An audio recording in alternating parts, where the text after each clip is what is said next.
Sziasztok! Megnézzük, hogy mi újság a szeretett személyetekkel, mi újság a szeretett személlyel, hogy van ő, mit lehet róla tudni.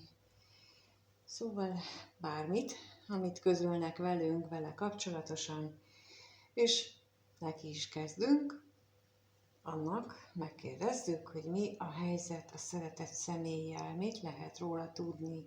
Erre kérünk szépen információkat. Ez a szeretett személy jelenleg ilyen állapotban van. Úgy látom. No.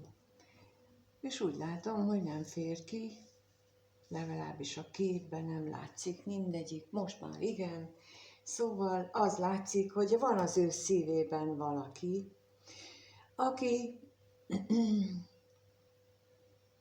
aki lehet, hogy idősebb tőle, vagy minden esetre érettebb. Ez a személy, aki az ő szívében van, ő is magányos lehet. Ő is úgy élheti meg ezt az egész kettejük kapcsolatát, hogy magába fordulva, vagy tényleg arról van szó, hogy külön vannak, külön vagytok, külön vannak, mert ugye még nem tudom, hogy ez most esetleg rólad szól-e, ez aki az ő gondolataiban, vagy az ő életében van, illetve lehet még egy másik variáció is, hogy van az ő szívében a mély szeretet, a mély érzelem, és van egy másik személy is, aki harmadik tényezőként van jelen az életében, és lehetséges, hogy ott vele kapcsolatban éli meg azt, hogy nagy változásra lenne szükség, viszont ez rengeteg félelmet ébreszt benne, rengeteg félelmet generál, és ez ismeretlen utakra vezeti őt, és az ismeretlenségtől való félelem az, ami azt hiszem, hogy jelenleg őt egy helyben toporgásra készteti. És akkor megnézzük azt, hogy az özvegyasszony, mi ez az özvegyasszony?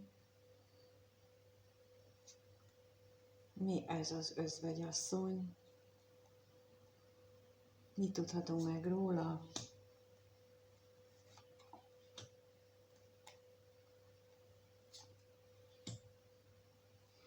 Nos, azt látjuk, hogy ez az özvegyasszony az első érzésem alapján, az ő szívének kedves személyről van szó, aki valószínűleg tényleg egyedül él, és tényleg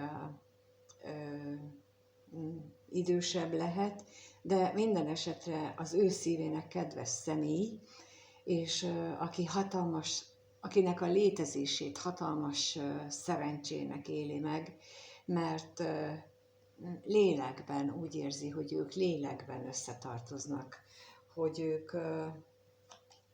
ő a lelki szerencsét hozza meg a számára. És a halálra is kérnék szépen, mi az a nagy változás, amit ő most itt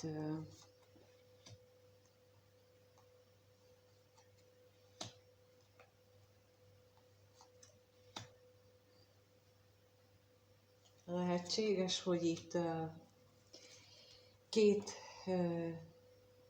dolog között, két kapcsolat, két élethelyzet között billeg, menjen vagy maradjon, melyiket válasszam, és ez bármelyiket is választja, mindenképpen valami elképesztően nagy változást hoz az életébe.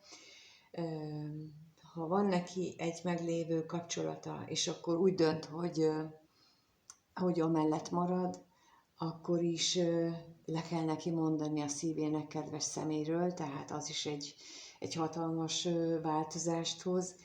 Ha viszont a meglévő kapcsolatát hagyja hátra, és a szívének kedves személyt választja, ahol rengeteg szenvedélyt is megélhet, vagy legalábbis az van benne, azzal a kapcsolattal összefüggésben, akkor viszont a hátrahagyott kapcsolatával összefüggésben lesznek neki úgymond szenvedései, de mindenképpen, tehát ebben a helyzetben ő bármit választ, biztos, hogy lesznek benne fájdalmak, és lesznek benne szomorúsággal teli gondolatok, és emiatt aztán úgy látom, hogy ő mérlegel, nagyon-nagyon mérlegel, fontolgat, és tele van félelemmel és kétséggel, és mint mondtam, azért, mert az ismeretlen nem tudja, tehát mindegyik út ismeretlen. Mert milyen út az, amikor a szív szerelmem nincs velem, nincs az életemben, például, hogyha róla mond le. Vagy milyen út az, amit megszoktam, életet, arról lemondok. Ez mindegyik ismeretlen, teljesen új körülményeket hoz, és emiatt tele van félelemmel, és akkor most itt a féltékenységre kérdezek rá, hogy mi ez még, mit tudhatunk meg.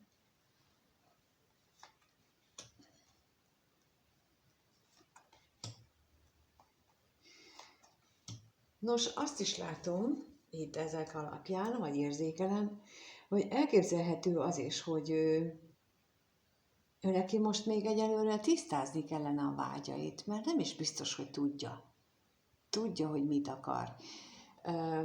Sokszor tapasztalom, hogy úgy éljük le az életünknek egy jelentős részét, hogy nincsenek konkrét céljaink, hanem hogy ilyen nagy dumás szövegekkel, hogy majd intézik az égiek, meg majd hozza a sors. Biztos, kétségtelen én hiszek abban, hogy minden elénk kerül, aminek elénk kell kerülnie, viszont ez egy másik sík, amikor célokat is tűzünk ki magunk elé, ugyanis nem lehet célok nélkül manifestálni, teremteni. Márpedig mi emberek azért is vagyunk itt ebben a világban, hogy megtapasztaljuk, milyen a teremtés öröme. Milyen az, amikor képesek vagyunk létrehozni valami szépet és jót, és kell valami, amihez hozzásegítenek. Tehát az nem elég, hogy majd ad valamit az ég. Hát az valami lesz. De hogy nem fogunk neki örülni, az biztos. Mert ők nem azért adják, hogy mi örüljünk. Nem, ők azért adják, hogy hozzásegítsenek bennünket az életfeladatunk, a sorsfeladatunk végrehajtásához, amiről meg azért úgy lehet tudni, hogy az nem kellemes. Tehát aki célok és vágyak, konkrét célok és konkrét vágyak nélkül él bele a mindennapokba, az bizony ne csodálkozzon, hogyha nem kellemes eseményeket kell találja szembe magát az életében. Ugyanis mondom, tehát az égiek segítsége, ha nincs konkrétan így magunkban megfogalmazva, és nem leadni a rendelést, ez nincs ellentétben azzal, amit korábban szoktam mondani, mert ez egy másik sík, egy másik dimenzió. A 3D-s világunk és a sorsfeladatunk, az megint egy másik sík. És rájuk van bízva, hogy saját 3D-s megtapasztalásaink nélkül, akkor pedig ők az elsődlegesnek a sorsfeladat beteljesítését gondolják. És mondom, ez semmiben nem tér el attól, csak egyszerűen el kell döntenünk, hogy mit szeretnénk, és ne a lottó 5-ös kérjük, mert az nincsen összefüggésben a sorsfeladatunkkal. Ha valami olyasmit kérünk, ráadásul, amit úgy belülről érzünk, hogy nekünk az jó lenne, tehát, hogy ha egy állást pályázunk meg, és az harmonizál a mi sorsfeladatunkkal, akkor ezt messze menőkig fogják támogatni, és kvázi ilyen varázsütésszerűen tudjuk megkapni. Amennyiben meghatározunk egy célt, és kérjük, hogy ebben, ha lehet, akkor, ha belefér, ez egyezik a mi sorstervünkkel, sorsfeladatunkkal, és támogassák akkor, és mégsem támogatják, na ebből lehet tudni, hogy az irány nem jó, és ez egy nagyon jó eligazító dolog, hogy most merre van a mi útunk. Például, hogyha van egy kapcsolatunk neki, és itt van ez a szívének kedves személy, és ő szeretne vele találkozni, és például az utolsó pillanatban lemondja, vagy történik valami, ami megakadályozza a találkozást, pedig már meg van beszélve, akkor azt lehet tudni, hogy ott valamiért ez most éppen nem egyezik a sors feladattal, vagy megengedik, hogy találkozzanak és együtt legyenek, és aztán mégis elszakítják. Annak is oka és célja szokott lenni, többnyire az, hogy utána ő nekik egymástól sok mindent kell tanítani, például a pofonokat is, például az, hogy megengedem-e, hogy engem ő kihasználjon, mert hogy ő már mondjuk a sokadik, aki ki akar használni, és azért kapjuk ezt így feladatként egy kapcsolatból, hogy elgondolkozzunk rajta, hogy mit akar nekem ez megmutatni, hogyan viszonyulok én a kapcsolatokhoz, és ilyen is lehetséges benne. És ő szerintem hasonló dilemmákkal küzd, és jó lenne, ha hallaná, amit mondok, és ezeken gondolkodna el, és határozná meg végül is, hogy ő mit szeretne, mert akkor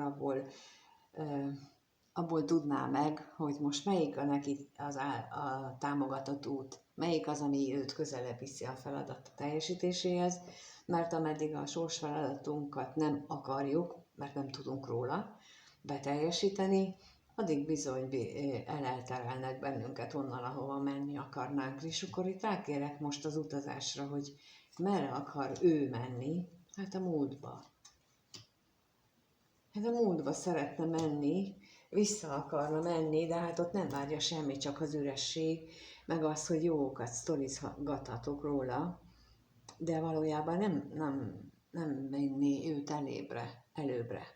No már, hogyha van neki egy ilyen kapcsolata, ami lehet, hogy a múltban nagyon jó volt, vagy legalábbis ő úgy élte meg, akkor teljesen egyértelmű, hogy ő a múltba szeretne visszamenni, a kényelembe, az ő komfortzónájába, és ennél a szeretett személynél úgy látom, hogy ez nagyon fontos lehet. De a szívének kedves személy is nagyon fontos a számára.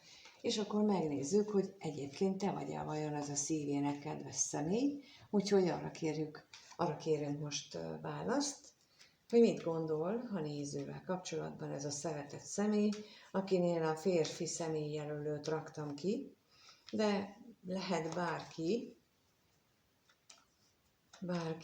bármilyen nemű, bárhogyan.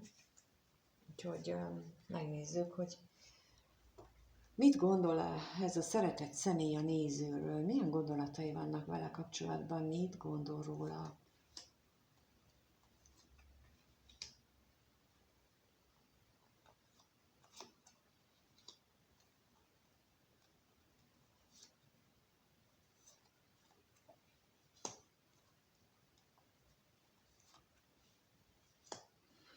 Úgy látom, hogy belebetegszik a döntésképtelenségbe, pedig lehet, hogy ő már ígért valahol valamit, akár neked is, és talán olyan, minthogyha abba betegedne bele, hogy már szembesül azzal a dologgal, hogy ő időnként megígér valamit, és ő nem teljesíti.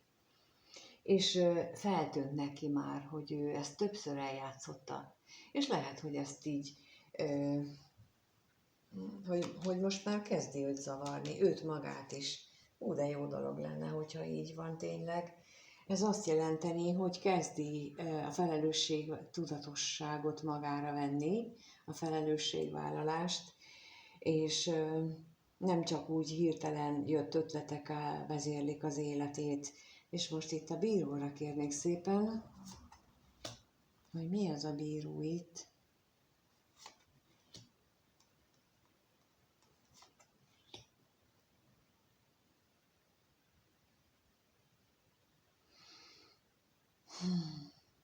Az lehetséges, hogy a múltban ő neki vagy legalábbis a fejében neki jobb anyagi körülmények járnak, vagy legalábbis úgy gondolja, hogy az jó lenne, hogyha úgy lenne, de hát úgy megváltoztak a dolgok, hogy most az anyagi körülményei ilyen veszteségeket él meg benne, és emiatt, vagy lehet, hogy csak ezt ilyen kifogásként kezeli, úgyhogy nézzük a betegséget.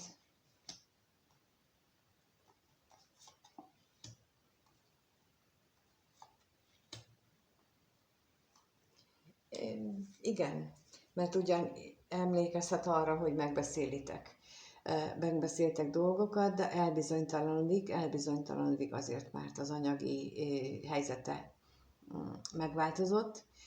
Sok veszteséget kellett akár elkönyvelnie, és emiatt ő úgy érzi, hogy ez hatalmas akadály kettőtök között, és ezért őt reménytelenségbe taszítja. És megnézzük a szenvedélyt, hogy az mit jelent itt, vagy mit tudhatunk meg róla bővebbet.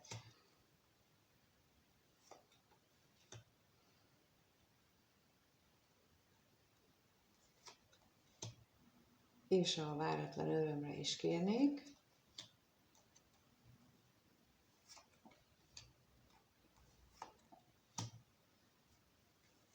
Mert azt látom a szenvedélyre, ami kijött az alapján, hogy bizony még a sors, az égiek, vagy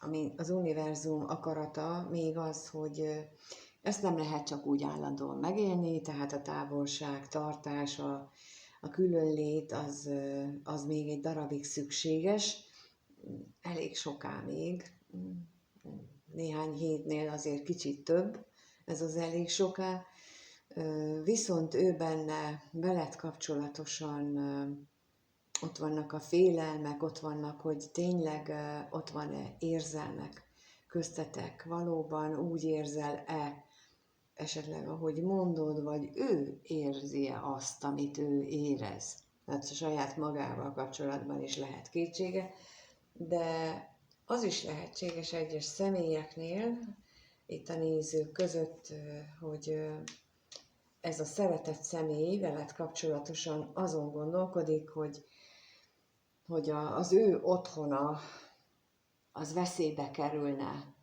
a kettőtök kapcsolatától, és fél attól, hogy ezáltal azt elveszítheti, fél az, hogy esetleg kiderülhet, szóval rengeteg olyan esemény történhet az ő otthonában, az ő környezetében, ami hirtelen és váratlanul jön, és az ő érzéseit instabilizálja, vagy destabilizálja, és instabilá teszi, és destabilizálja. Szóval, hogy így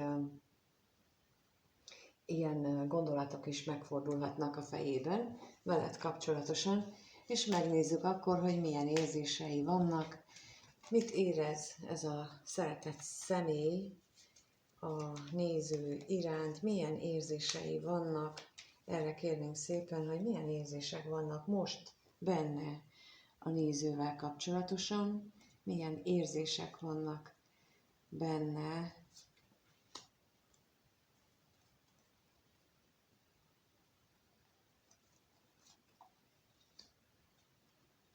ennek a szeretett személynek a nézővel kapcsolatosan.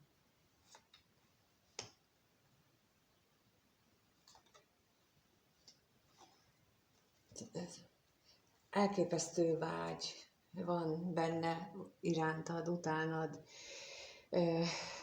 állandóan a lovak közé szeretne csapni, hogy induljon, de ott vannak az akadályok, ott vannak a nehézségek, és mi a legnagyobb nehézség és akadály?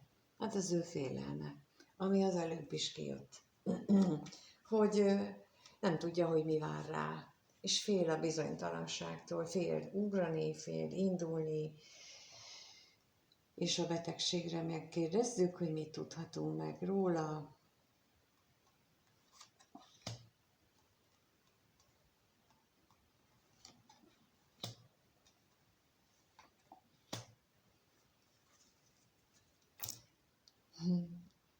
Hát A szívének kedves személy, úgy látom, hogy az te vagy, és azt érzi, hogy veled volna esélye egy új életre, hogy melletted ő újjászülethetne. Ez a beteges vágyának az oka is, hogy ő valahol a lelke mélyén erről meg van győződve, hogy melletted egy újjászületés lehet a számára, és akkor kérnék szépen a vágyra.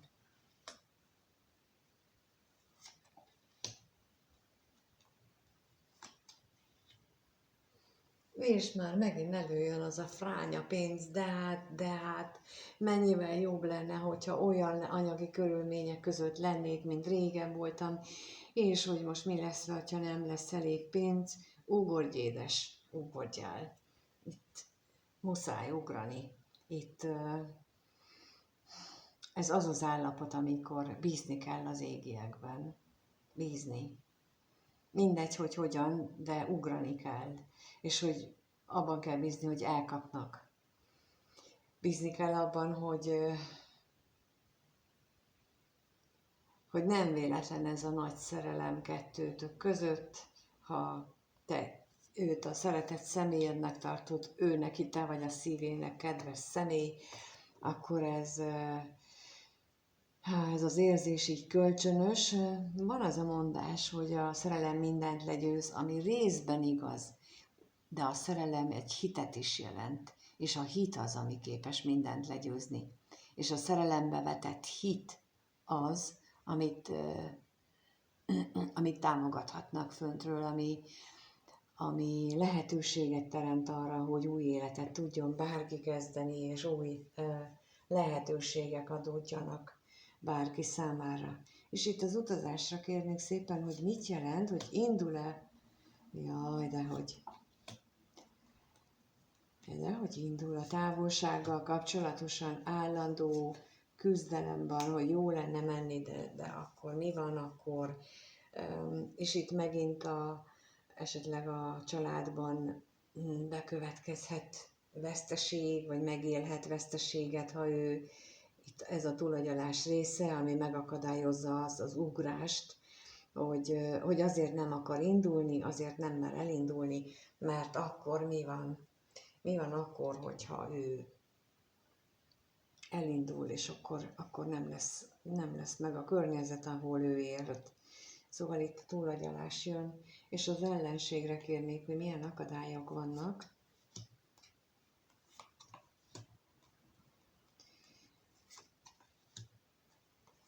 Úgy látom, hogy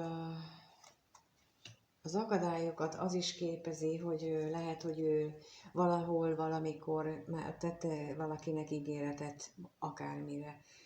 Például, aki együtt van most valakivel, tehát párkapcsolatban,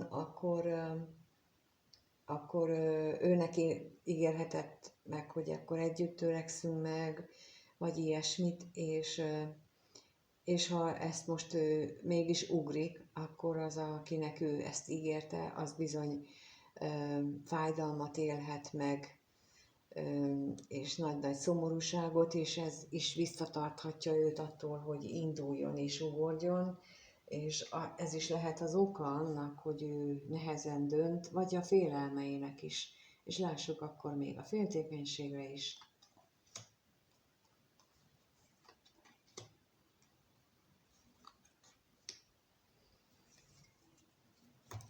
Lehet, hogy fél attól is, hogy ha neki vannak függőségei, hogy azok mit okoznának. Ha nem függőségekről van itt szó, akkor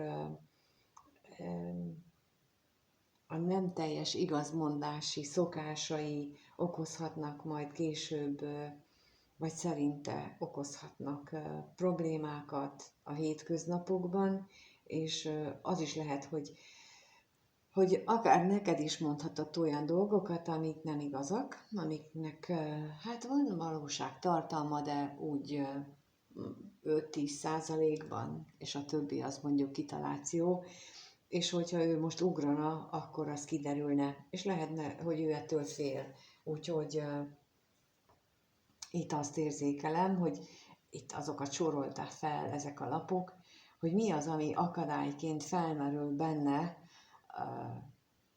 hogy megélje veled ezt az új életet, amit te tudsz számára meg tudsz adni. Mint ahogy mondtam, hogy te egy új életet tudnál neki teremteni, vagy tudnál adni, és akkor itt ennek a felsorolása, ami ezt mind megakadályozza.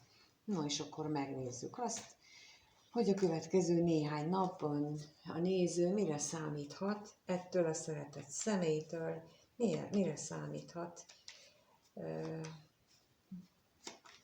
mire fog vágyni ez a szeretett személy a nézővel kapcsolatban, és mi lesz belőle.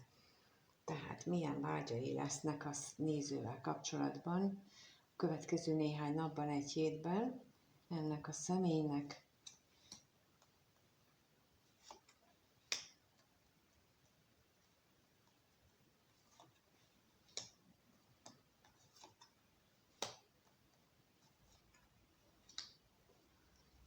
Hazugságoktól mentes,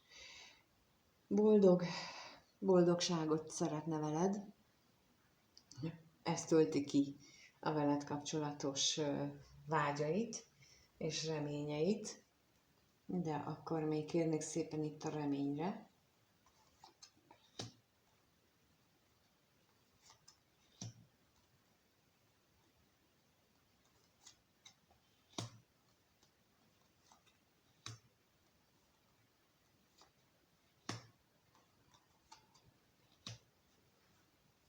Hát, és azt látom, hogy egyelőre korlátozva van a mozgásában. Egyelőre, és nem azt mondom, hogy ő nem akar jönni, hanem azt mondom így szenvedő szerkezettel, hogy ő korlátozva van mások által a mozgásában, mert hogy az átalakuláshoz az kell, hogy ő élje meg a jelenlegi helyzetének az összes nehézségét és problémáját, és még kell egy kicsit, hogy érezze a fájdalmat, mert még nem eléggé fáj ahhoz, hogy ő hajlandó legyen változtatni. Ez egy bevett szokása, a sorsfeladat végrehajtása során, hogy amikor nehéz, nagy döntéseket kell hoznunk, akkor azt a végletekig tudjuk fokozni, és nem kapjuk meg előbb a kívánt dolgot, csak amikor már kellő mennyiségű fájdalmat átélünk, és akkor olyan, mintha megkegyelmezne nekünk az élet, és akkor egyszer csak ad valami kedveset és jót. Úgyhogy itt ilyesmit érzek energiában, és akkor lássuk a házasságra. Mit tudhatunk meg azzal kapcsolatban?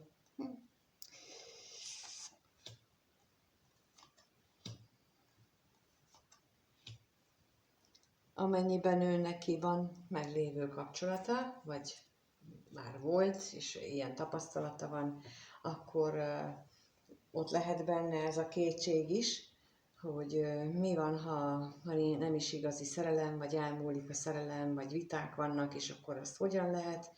Hát, hogyha ez már nem első kapcsolat lesz, akkor azon érdemes elgondolkodni, hogy mi volt az előzőben, ami nem volt megfelelő. Nem a másik személy részéről, a másik személy, amit mutatott, az bennünk ott van, az ránk világított, és minden, amit a másik személyben rossznak láttunk, vagy az ő hibájának, az egyfajta tükröt mutat ránk, vagy magunkban bennünk lévő tulajdonságokra, ami vagy hiányzik, vagy túlságosan túltoljuk. Úgyhogy ha például a másik személy mondjuk kihasználta azt, hogy mi mindent is meg akartunk neki adni, akkor ebből arra kell olyan kérdéseket kell érdemes feltenni magunknak, hogy miért akarunk ennyire megfelelni a másik személynek, és miért nem tudjuk azt mondani, hogy én adtam ennyit, és akkor szeretném, hogyha te pedig ezt vagy azt csinálnál meg. És ha nem teszi meg, akkor a másik, amikor konkrétan meg is kérjük, akkor miért van az, hogy ezt eltűrjük, és miért húzzuk ezt éveken keresztül, és miért tűrjük el, mi az oka, hol keressük a gyökerét, és ilyen kérdéseket érdemes ezzel kapcsolatban feltenni. És most a hamisságra is kérnék szépen, mert mint az előbb is már kijött, hogy itt lehetséges, hogy függőségről, tehát drog vagy alkoholról van szó.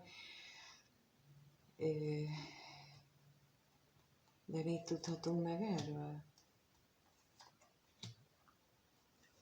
Hát az új szokások kialakításához, mondjuk ettől a függőségektől azért jó lenne egy kicsit eltávolodni, vagy kicsit változtatni rajta, és olyan, mintha ő ezen is elgondolkodna, és mint mondtam, én másképp értékelem, mint ahogy a függőségeket, mint ahogy a mások szokták, mert én egy teljesen más indítékot látok a függőségek kialakulásánál. Az egyik az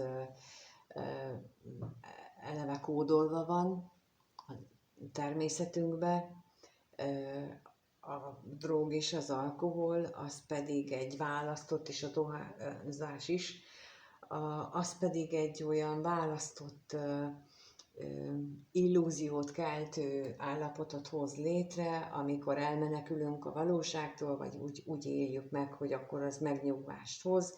Ez a Neptunusznak az energiáihoz köthető, ami a mi tudatszintünktől függ, hogy ezt bevállaljuk-e vagy sem, és ha emeljük a tudat és rezgés szintünket, akkor ezen is könnyedén túl tudunk lépni, és